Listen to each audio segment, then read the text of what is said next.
Të dashur Rotarian, Rotarak dhe Interakt. Muaji i qershorit është muaji i miqësive në Rotary. Një nga shtyllat më të dashura të jetës rotariane, që na lidh me njëri tjetrin përtej klubeve, kufive dhe kulturave.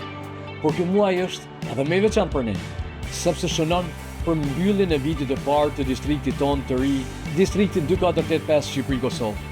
Një vit simbolik, shumë i bukur, historik dhe i mbushur me suksese. Gjatë këtij viti të mrekullueshëm, kemi ushtruar dhe përjetuar fuqishëm vlerën e miqësisë së Rotary. Jo vetëm brenda klubeve tona, por edhe në arenën ndërkombëtare. Kemi mikpritur dhe vizituar Rotarian nga gjithë bota, përmes programeve të shkëmbimeve të miqësisë, minjagëzimeve të distrikteve dhe marrëveshjeve ndërshtetërore, duke bërë miqësinë jo vetëm një ideal, por një realitet të jetuar dhe të ndjerë.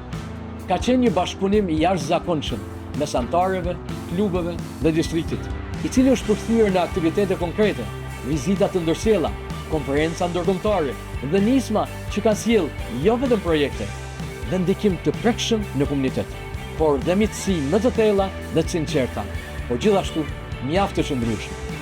Në fund të këtij rrugtimi të suksesshëm, dua të shpreh mirënjohjen më të thellë për secilin prej jush, për përkushtimin, besimin dhe frymën tuaj të shërbimit që kanë ndërtuar themelet e forta të këtij distrikti. Ju ftoj me gjithë zemër që ta kurorëzojmë këtë vit të parë së bashku në një festë të vërtetë të miqësisë dhe unitetit të Rotarian, në konferencën e parë të distriktit 2485 që do të mbahet pas disa ditësh me 14 dhe 15 qershor 2025 në Prishtinë. Aty ku do të ndajmë arritjet, do të nderojmë përkushtimin dhe do të shpërndajmë frymëzimin për të ardhmen. Sepse siç thot një shprehje që reflekton thelbin e këtij muaji, dhe vetë Rotarit, miqësia vërtet lind kur punojmë së bashku për një qëllim më të madh se vetja, dhe rritet kur e shndrojmë botën si një familje të vetme.